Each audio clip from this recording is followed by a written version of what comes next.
I'm Elvis Kennedy, and this is Real Bad News Live. While it's always funny when a coked-up rock star belts out "Hello, Cleveland" in Cincinnati, it's not so comical when the leader of the free world and carrier of the nuclear codes does it.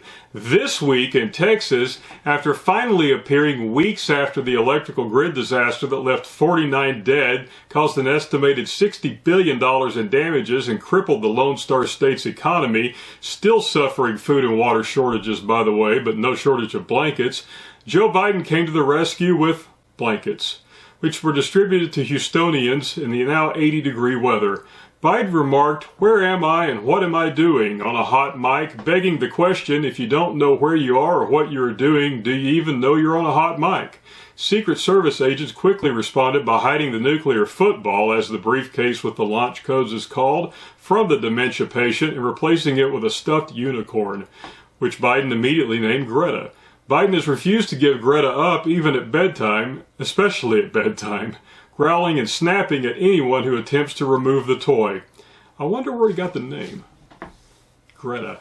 Hawaiian senator and the first female Asian senator who is from Hawaii and Asian, but not from Asia, but I suppose in a Palin-esque way she could see Asia from her back porch, Mazie Hirono, who actually has first Asian woman senator on her business card, stated publicly that hate crimes against Asians were, and I quote, "way up," and referred to an Asian man stabbed last week in New York City.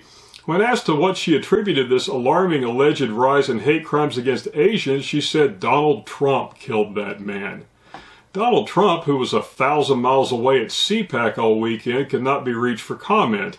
However, the other 379 people stabbed in New York City last week mostly said she is full of it. Eventually, everyone in New York City gets stabbed.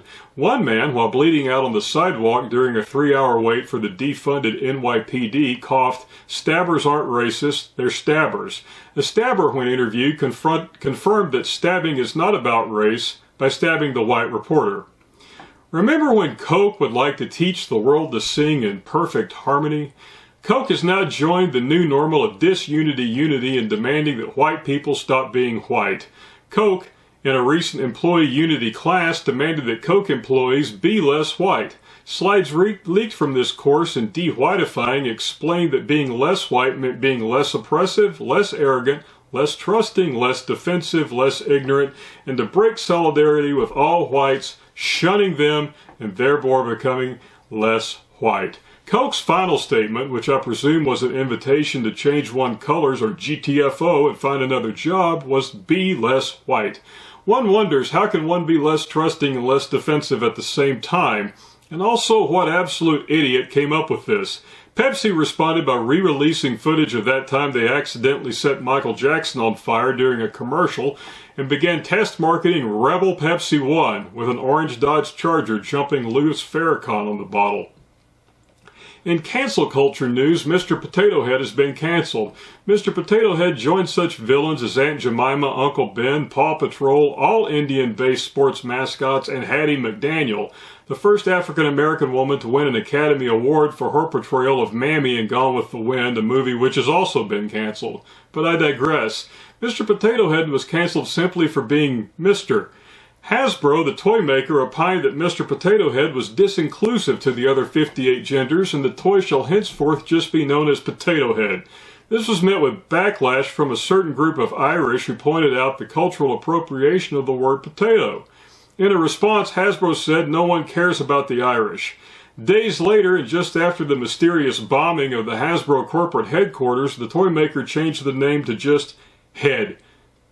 Dominion, the company responsible for, in my humble First Amendment protected, sarcastic, and totally non-actionable opinion, fraudulent elections worldwide, is proving to be more litigious than Disney. The company has filed yet another multi-billion-dollar lawsuit, this time against MyPillow and its founder Mike Lindell.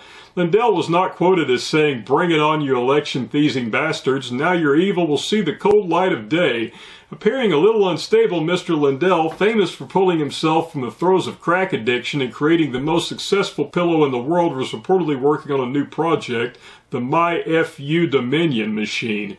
In a multi-trillion-dollar bill, jokingly referred to as the COVID relief bill, that spends $6,000 for every American but only gives every American a couple of bucks, This bill spends more money than the country has printed in its last 245 years, guys, and contains such totally irrelevant to COVID projects as the $15 minimum wage. When it was pointed out that such a high minimum wage would surely bankrupt small businesses already beleaguered by the inane shutdowns, mask requirements, and virtue signaling politicians, Democrat Representative and virtue signaler extraordinaire Ro Khanna, hypocritical author of Entrepreneurial Nation, simply stated, "We don't want small businesses that can't pay $15 an hour to survive anyway." Well, Ro, that's pretty much all of them.